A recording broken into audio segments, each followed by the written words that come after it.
আসসালামু আলাইকুম রহমতুল্লাহ। আজকে আমরা দেখবো যে কিভাবে তুমি এইচএসসি তে রসায়নে ভালো করবা।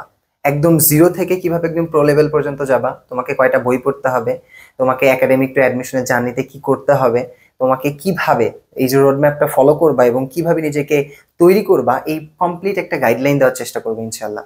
তো আশা করছি ক্লাসটা তোমাদের অনেক উপকার আসবে, মনোযোগ দিয়ে ক্লাসটা দেখতে থাকো। ওকে, তো প্রথমে আসো যে এই যে আমাদের যে কেমিস্ট্রি সাবজেক্টটা আছে এইচএসসি তে, এখানে তো ফার্স্ট পার্ট এবং সেকেন্ড পার্ট দুইটা পার্টে বিভক্ত করা আছে, তাই না?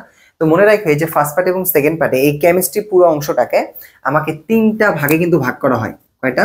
তিনটা।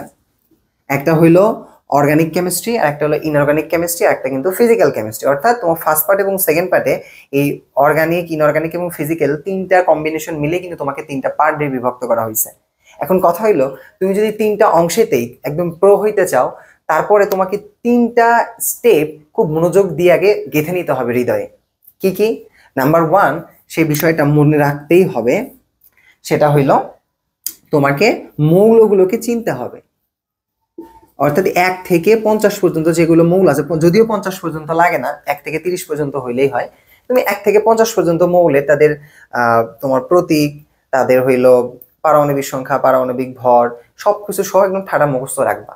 কেন বলতেছি তার কারণ দেখো ভাই, তুমি ফার্স্ট পার্ট পড়ো বা সেকেন্ড পার্ট পড়ো, এই রসায়নের ওই মৌলগুলোকে নিয়ে আলোচনা করা হয়েছে, সোডিয়ামকে নিয়ে আলোচনা করা হয়েছে, হাইড্রোজেনকে নিয়ে আলোচনা করা হয়েছে, ওগুলো নিয়ে আলোচনা করা হয়। এই জন্য প্রথমেই তোমার দায়িত্ব এগুলো চিনে ফেলা। এরপর সেটা হইলো কি ভাই, তোমাকে ইলেকট্রন বিন্যাসের 14 গোষ্ঠী সম্পর্কে ধারণা রাখতে হবে। ইলেকট্রন বিন্যাস।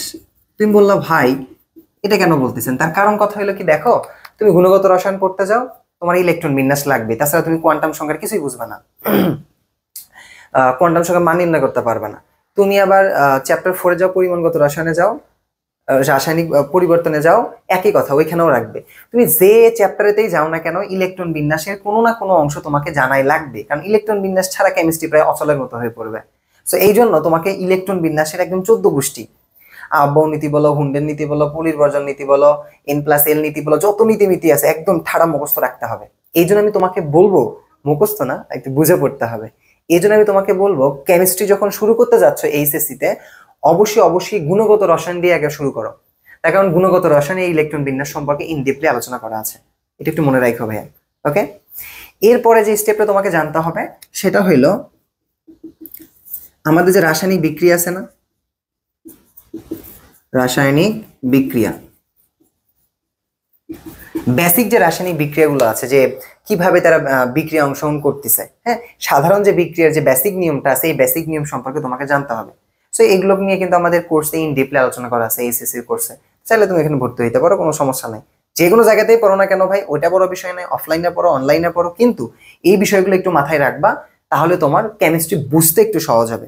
ওকে, এবার আসো যে ভাই আমি আসলে কয়টা বই পড়বো, এটা তোমাকে প্রশ্ন অনেক সময় আমাকে করো তোমরা, ভাই আমি কয়টা বই পড়বো আর কি বই পড়বো। এবার আসো মনোযোগ দাও, যে তুমি কতটি বই পড়া উচিত, কতটি বই পড়বো। দেখো তোমাকে একটা কথা বলি, আমাদের বাজারে যে বইগুলো আছে সব বইগুলোই কিন্তু ভালো, আমি একটারও খারাপ বলতেছি না, সবই ভালো, এবং সবগুলোতেই প্রায় তথ্য সবকিছু একই রকমই প্রায় আছে, শুধু 5 থেকে 10% তথ্যের এদিক ওইদিক হয়। দেখবা হাজারি স্যারের বইয়ে যেটা আছে, হয়তো বা ঘোষ স্যারের বইয়ে সেটা অন্যরকম ভাবে আছে, বা অন্য কোনো স্যারের বইয়ে অন্যরকম আছে। অর্থাৎ সব বইয়ের টপিক সেম, সব বইয়ের সবকিছু সেম, শুধুমাত্র 5 থেকে 10% তথ্য এদিক ওইদিক হইতে পারে। তো এই জন্য আমি তোমাকে প্রথমে বলবো যে প্রথমেই একাধিক বই না পড়ে একটা বই পড়ো। কয়টা বই পড়ো? একটা বই পড়ো, এবং ওই বইটা ভালো করে পড়ার পর তারপরে তুমি অন্য বই একটু সাপোর্ট নিতে পারো, কিন্তু আমি প্রথমেই তোমাকে নিষেধ করে দেবো যে একাধিক বই না পড়তে, একটা বই কমপ্লিট করো ঠিকঠাক ভাবে। এবার আসো যাবে কোন বই পড়বো। দেখো অনেক বাজারে তো অনেক বই আছে, তো পার্সোনাল ভাবে আমাকে যদি বলো যে তুমি হাজারি স্যারের বই পড়তে পারো, না হয় সঞ্জিত কুমার গুহ স্যারের বইটা পড়তে পারো, দুইটাই আমার কাছে অনেক বেশি ভালো লাগে, আমার পার্সোনাল ভাবে ভালো লাগে। তোমাদের যেটা পড়তে ভালো লাগবে, যেটা পড়ে তুমি বুঝতে পারবা, ওই বইগুলোই তুমি কিনবা। ওকে, তার মানে আমি বললাম প্রথমে কয়টি বই কিনবা, মানে পড়বা, একটা ভালো করে পড়বা, একাধিক বই পড়ার দরকার নাই, যে কোনো একটা বই পড়লেই হইলো, হাজারি স্যারের বই বা সঞ্জিত কুমার গুহ স্যারের বই পড়লেই হইলো। ওকে, ভালো বুঝলাম। এবার বলবা এই যে বই পড়ার সময় তোমার বা যখন তুমি কোনো এক জায়গায় প্রাইভেট পড়তেছো, এই জায়গায় তোমাদের অনেক ভাবে মানে ঘুরানো পেঁচানো ভাবে 2 বছর লাগানো হয় সিলেবাস শেষ করতে। মনে রাখো কেমিস্ট্রি সিলেবাস শেষ করতে 2 বছর লাগে না। এটা আমি তোমাকে লাইভে এসে বলে যাচ্ছি, আমার ক্লাস স্যারেরাও দেখতে পারে, এরাও দেখতে, আমি বলতেছি 2 বছর লাগে না, ঠিক আছে? অর্থাৎ 1 বছরের ভিতরেই তোমার সিলেবাস ঠিকঠাক ভাবে শেষ হবে। এখন এই যে একাডেমিক টু অ্যাডমিশনের জার্নিতে তোমাকে কিভাবে পড়া উচিত, প্রথমেই তোমাকে দেখা যাবে যে তোমাকে অনেক সময় দেখা যায়, আমি অফলাইন অনেক দেখছি যে একটা চ্যাপ্টারে 2-3 মাস যাবত পড়ানো হচ্ছে। এরকম তো করার দরকার নাই, তোমাকে তোমাকে সিলেক্টিভ ওয়েতে পড়তে হবে। মনে রাখো তোমাদের যে একাডেমিক এসি একাডেমিক আর হলো অ্যাডমিশন এডি অ্যাডমিশন, এই একাডেমিক এবং অ্যাডমিশনের ক্ষেত্রে পড়াটা কিন্তু আহামরি খুব বেশি আকাশ পাতাল তফাৎ নয়, একই বই থেকেই প্রশ্ন হয়। যখন তুমি একাডেমিকের জন্য প্রস্তুতি নিচ্ছ, মনে রাখো ভাই একাডেমিকটা আগে ভালো করো, তারপরে অ্যাডমিশন নিয়ে ফালাফালি লাফালাফি কইরো। এত আবেগে আপ্লুত হয়ে একাডেমিক বাদ দিয়ে অ্যাডমিশনের পড়া পড়তে গিয়ে জীবনটা বেদনার করে ফেললো না। মানে বিষয়টা এরকম, ধরে নাও তোমাকে মানে তোমরা তো বলো যে অমুক ভাইয়া আমাকে ফার্স্ট ইয়ার থেকেই অ্যাডমিশনের জন্য প্রস্তুতি নেওয়া শুরু হচ্ছে, প্রচুর মাথা শুরু করেছে, তোমাকে শুধু ব্রেন ওয়াশ করিচ্ছে, তারপরে তো আর কিছুই না। তার কারণ কি, কথা হলো সবাই একটু তোমাদেরকে একটু ওয়াশ টশ করে রাখবে যে তোমাকে আমি বেশি পড়াচ্ছি, তোমাকে তো বেশি পড়ার দরকারই নেই। আগে ভালো করে বোঝো যে তোমাকে অ্যাডমিশন, ধরে নাও তোমাকে আমি যদি প্রথমে যদি রসায়ন কেবল পড়া শুরু করছো, গুণগত রসায়ন পড়ানোর পর তোমাকে কি করছি আমি, কেবল তো তুমি বুঝতেছো জিনিসটা, আমি তোমাকে বুয়েটের একটা এমন একটা কোশ্চেন দিয়ে ফেলছি তুমি সলভ করতে পারতেছো না, হ্যাঁ, তারপরে তুমি বল আল্লাহ তার মানে কিছুই শিখি না, এটা ভয় পাওয়া যাবা। তো আগেই ওটা, তারপরে তোমাকে ওই স্যার ধরে সলভ করে দিল, তারপর তুমি তোমার বন্ধুদের যে বলবে আরে ভাই জানিস ওই ভাই আমাকে এখনই বুয়েটের কোশ্চেন সলভ করেছে, ছাতার মাথা এ কসুরা। তোমরা যদি মনে করো, কসু কেন বললাম কারণ এটা মুখ দিয়ে বের হয়ে যায়, অনেক সময় অফলাইনে বলি, তোমরা যদি মনে করো যে এই যে একাডেমিকে যদি তুমি ভালো না করো, এই বুয়েটে পরীক্ষা দেওয়ার যোগ্যতাই যদি না পাও, তুমি এই ফালাফালি করে কি করবা আগে অ্যাডমিশনের প্রশ্ন নিয়ে? এই জন্য একাডেমিক ভালো করো আগে। একাডেমিক কিভাবে ভালো করবা, মনে রাখো একাডেমিকের ক্ষেত্রে সিকিউ বা এমসিকিউ যেটার কথাই বলো না কেন, সবগুলো কিন্তু সিলেক্টিভ কিছু টপিক থেকে প্রশ্ন আসে। এই এমসিকিউর ক্ষেত্রে দেখবা কিছু নির্দিষ্ট টপিক আছে যেখান থেকে বারবার প্রশ্ন আসে।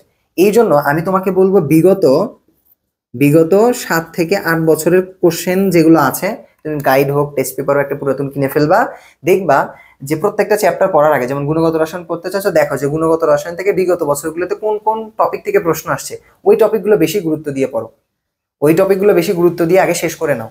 মনে রাখো যখন তুমি একবার সিলেবাস শেষ করবা সম্পূর্ণ বইয়ের, ওই সিলেবাসে তুমি মাত্র 60 থেকে 70% মনে রাখতে পারবা, বাকিগুলো ভুলে যাবা। তার কারণ তুমি ঈশ্বরচন্দ্র বিদ্যাসাগর না, পরের বার রিভিশন দেওয়ার সময় আবার হবে।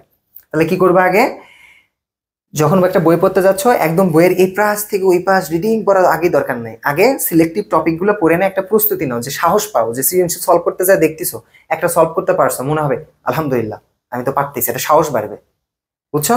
তারপরে এমসিকিউর ক্ষেত্রেও সেম জিনিস, আগে বিগত সালে প্রশ্নগুলো অ্যানালাইসিস করো, দেখো কোন টপিকগুলো থেকে বেশি প্রশ্ন আসে, ওগুলো পড়ো। তারপরে দ্বিতীয়বার রিভিশন দেওয়ার সময় রিডিংটা পড়ে ফেলো বই, কোনো সমস্যা নাই আমার আর তোমার।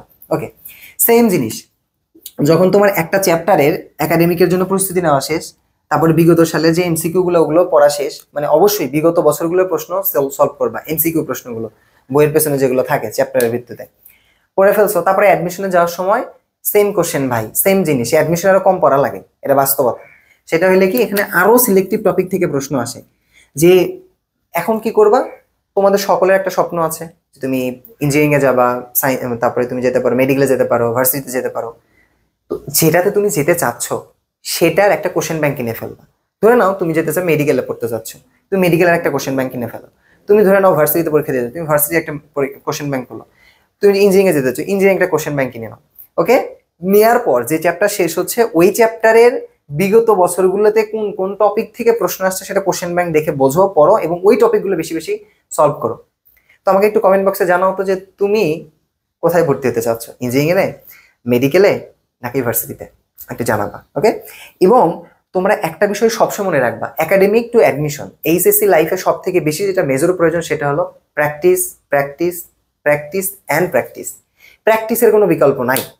প্রথম দিকে তোমার একটু খারাপ লাগবে, দ্বিতীয়বার প্র্যাকটিস করবা ভালো লাগবে, তৃতীয়বার করবা আরো ভালো লাগবে, 4 নম্বরে দেখবে আরো বেশি ভালো লাগছে।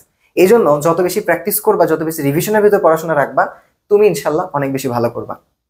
সো আজকে ছিল এটাই আমাদের ক্লাসটা।